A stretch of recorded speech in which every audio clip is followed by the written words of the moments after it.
Good morning everyone. पिछले lecture में हमने कुछ सरफेस एरिया एंड वॉल्यूम का कुछ फार्मूला देखा था, उसी को थोड़ा एक्सटेंड करते हैं। हमने जो फार्मूला सीखा था वो cuboid, surface area, lateral surface area, volume, cube के बारे में सीखा था, सिलेंडर, कोन एंड स्फीयर। अब थोड़ा बात करते हैं हेमिस्फीयर।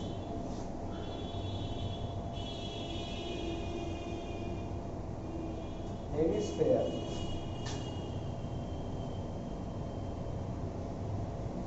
सॉलिड हेमिस्फीयर कुछ ऐसे होता है।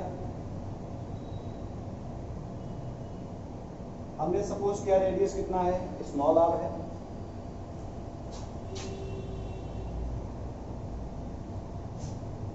अगर यहां पे हम लोग सरफेस एरिया की बात करें तो सरफेस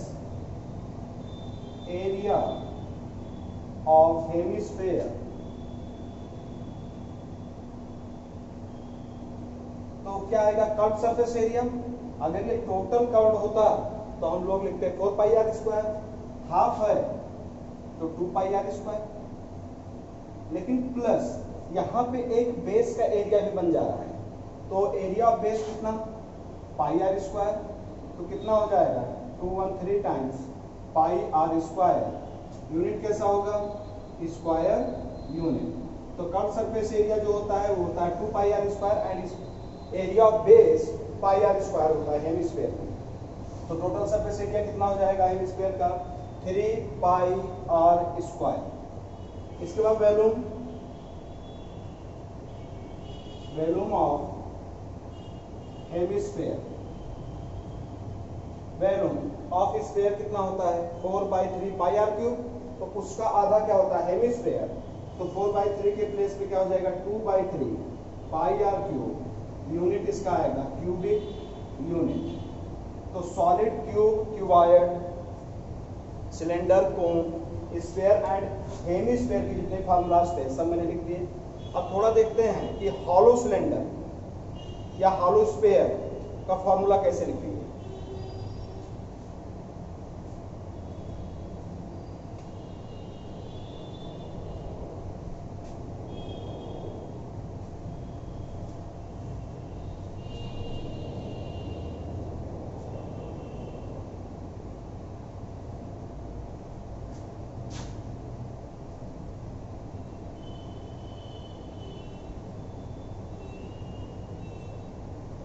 हॉलो राइट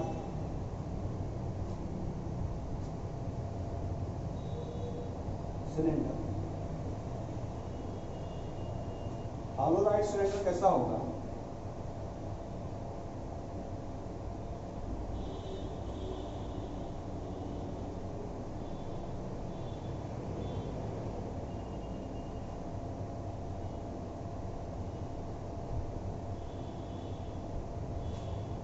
ये पूरा मटेरियल होता है।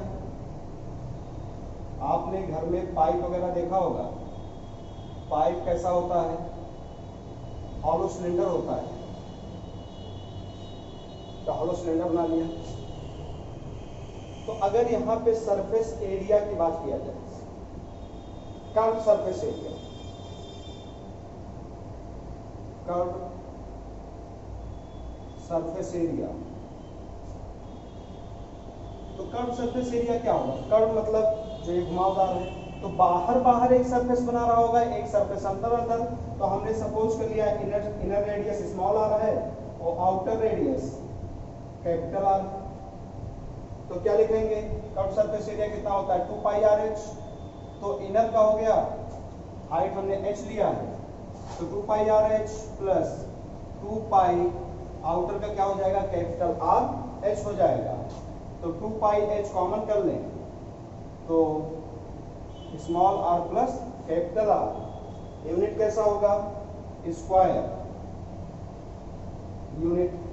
अगर टोटल सरफेस एरिया की बात करेंगे तो total surface area, curve surface area तो होगा ही होगा, यानी 2 pi H R plus R, तो ये होगा ही होगा, प्लस एरिया जो बेस में है तो बेस का एरिया आउटर निकाल लें और माइनस क्या कर लें अंदर का तो बचा हुआ पार्ट यही आपका एरिया निकल के आ जाएगा। तो आउटर का क्या होगा, पाई कैपिटल आर स्क्वायर, एक सर्कल फॉर्म, इनर वाला सब्ट्रैक्ट कर देंगे तो पाई स्मॉल आर स्क्वायर, तो क्या आएगा 2 pi H R plus capital R plus pi अगर कॉमन कर लें तो capital R minus small r, यही फॉर्मूला होगा। यहाँ भी यूनिट कैसा, स्क्वायर यूनिट, बहुत करेंगे 4 स्क्वायर है, इसको ए स्क्वायर माइनस बी स्क्वायर का फॉर्मूला एक्सपेंड कर लेंगे, फिर आर प्लस आर कॉमन कर लेंगे, ये फॉर्मूला वही रहेगा। वॉल्यूम, यहाँ वॉल्यूम ऑफ मटेरियल की बात चलती है, वॉल्यूम ऑफ मटेरियल कि किस मटेरियल से जो बना है उसी का वॉल्यूम निकालना होता है, यही मटेरियल है आपका। तो आउटर अगर हम लोग निकाल लें और माइनस अंदर वाला हटा दें तो अपने आप क्या निकल के आ जाएगा, वॉल्यूम ऑफ मटेरियल। तो आउटर का क्या होगा volume, pi are square H, inner का क्या हो जाएगा पाई स्मॉल आर का स्क्वायर इनटू एच। तो पाई एच अगर कॉमन कर लें तो capital R square minus small square कैसा यूनिट रहेगा, क्यूबिक यूनिट। ये फॉर्मूला हो जाएगा हॉलो राइट सिलेंडर का।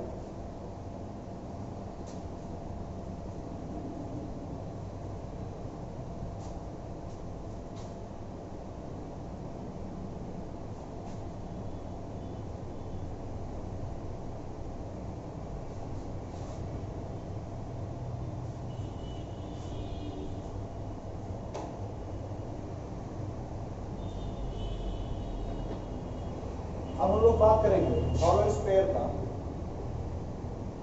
हॉलो स्फीयर, जैसे आपने जो बॉल खेलते हैं, कॉस्को का जो बॉल होता है वो क्या होता है, हॉलो ही होता है, यानी बॉल के रबड़ का कुछ ना कुछ थिकनेस होता है, मोटाई होता है, और अंदर से बॉल क्या होता है, एकदम खाली होता है।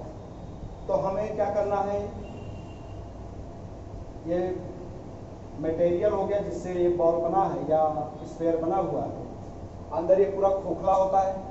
तो अगर यहाँ पे सरफेस एरिया की बात करें हम लोग, surface area of hollow sphere, तो सरफेस तो एक आउटर होता है और एक इनर होता है। तो हमने सपोज किया इनर रेडियस स्मॉल आर है, आउटर रेडियस क्या है, कैपिटल आर है, ऐसा हमने सपोज किया। तो बाहर का क्या हो जाएगा, पाई, सरफेस एरिया होता है 4 पाई आर स्क्वायर और प्लस अंदर का क्या हो जाएगा 4 pi small R square. 4 pi common कर लेंगे तो क्या आएगा, capital R square plus small R square, unit कैसा, स्क्वायर यूनिट। इसके बाद में तो कर्व सरफेस एरिया नहीं, सरफेस एरिया हो गया। Volume of material, volume of material मतलब कितने मटेरियल, कितना वॉल्यूम ऑक्युपाई किया है। तो वॉल्यूम अगर टोटल आउटर का निकाल लें और माइनस इनर का हटा दें तो क्या बचेगा, वॉल्यूम ऑफ मटेरियल ही बचेगा। तो क्या होता है 4/3 पाई आर क्यूब, तो कैपिटल आर क्यूब आउटर हो गया वॉल्यूम पूरा। अंदर वाला हटाएंगे तो क्या आएगा 4/3 पाई स्मॉल आर क्यूब।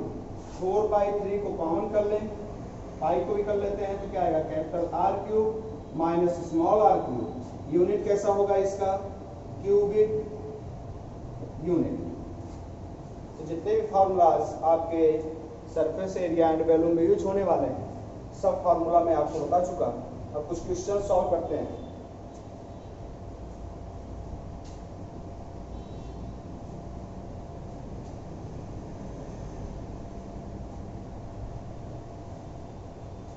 एक आएगा फ्रस्टम, नेक्स्ट एक्सरसाइज में आएगा, उसी समय उसको बताऊंगा।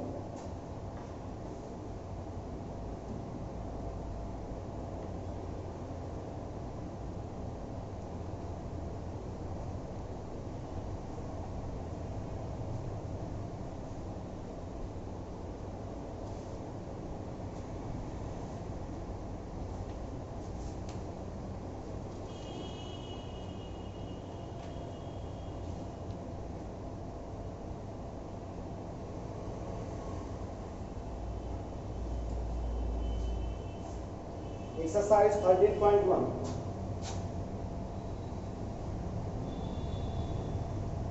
एक्सरसाइज 13.1 और इसमें पाई की वैल्यू जो लेना है 22/7 लेने के लिए बोल रहा है। पहला क्वेश्चन है 2 cubes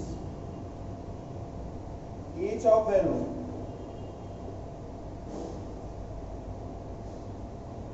each of value 64 centimeter cube are joined end to end are joined end to end.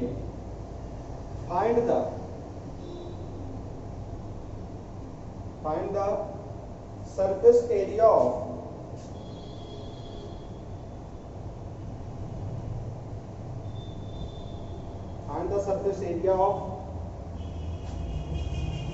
the resulting cuboid.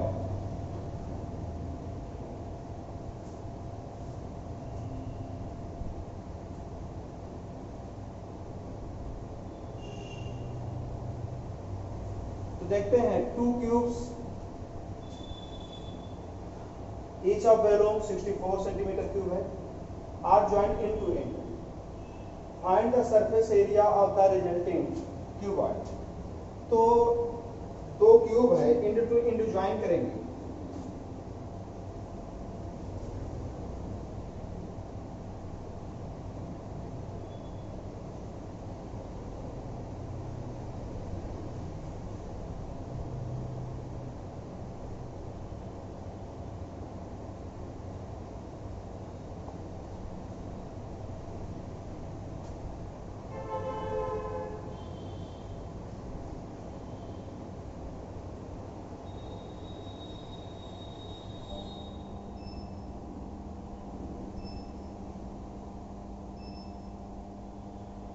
तो आपका कुछ ऐसे बनेगा क्यूबॉइड।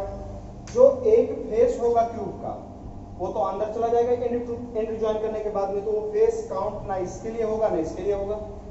यानी कि ऐसे ही देख लिया जाए कि टोटल नंबर ऑफ फेसेस दोनों क्यूब के कितने बचे जो आपको दिखाई देंगे।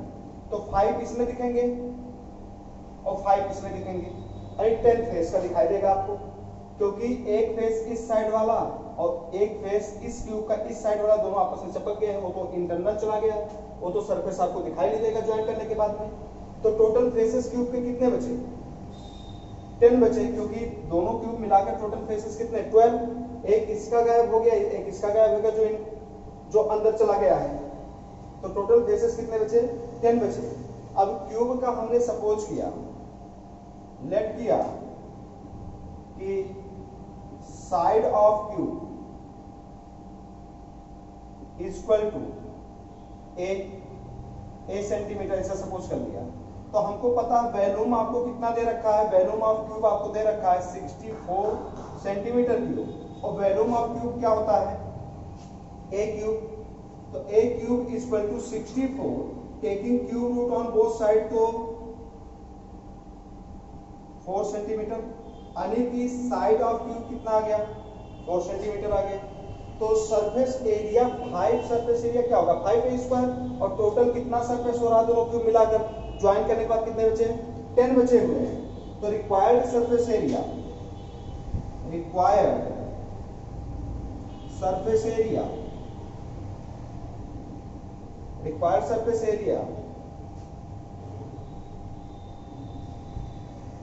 इज इक्वल टू कितना लिखेंगे? 10a स्क्वायर, अरे दोनों मिला के 12 होते हैं, एक इसका गायब हुआ एक इसका, तो बचे कितने? 10 फेसेस।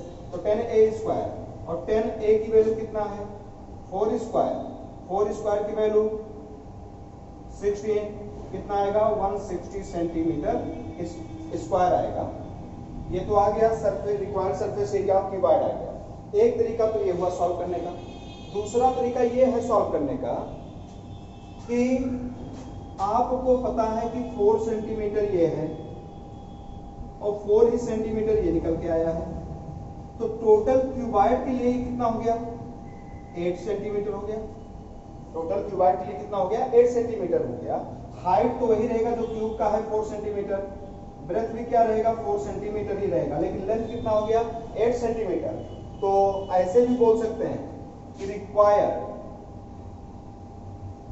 एरिया ऑफ क्यूबॉइड क्या लिखेंगे, is equal to 2 times L B B H plus L H, यही होता है स्क्वायर यूनिट।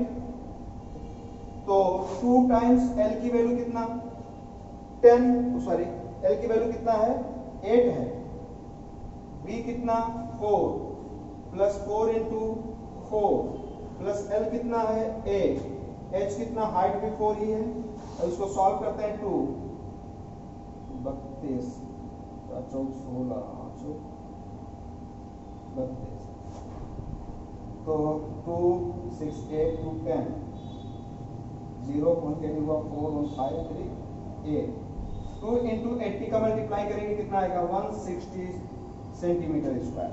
तो ऐसे समझ के यूज करो कि दोनों क्यूब को हमने कंबाइन कर दिया है, तो एक फेस इस क्यूब का गायब हो जाएगा, एक फेस इस क्यूब का, और टोटल दोनों क्यूब मिलाकर कितने फेसेस होते हैं 12, 12 में से तो गायब हो गया, कितने बचे 10, 10 फेस का सरफेस एरिया कितना होगा 10a स्क्वायर, सॉल्व करेंगे तो भी 160 सेंटीमीटर स्क्वायर आएगा, या कंबाइन करने के बाद एक क्यूबॉइड बन जाएगा, क्यूबॉइड बनने के बाद लेंथ कितना हो जाएगा 4 + 4 8, इससे यूज करके सॉल्व कर लेंगे, हाइट एंड ब्रेथ में कोई फर्क नहीं पड़ने वाला है। तो चाहे ऐसे सॉल्व करो तो भी आंसर आएगा, इस तरीके से सॉल्व करेंगे तो भी आंसर आएगा। बाकी एक्सरसाइज आप लोग सॉल्व कीजिए, जो डाउट होता है शाम को पूछिए। Thank you.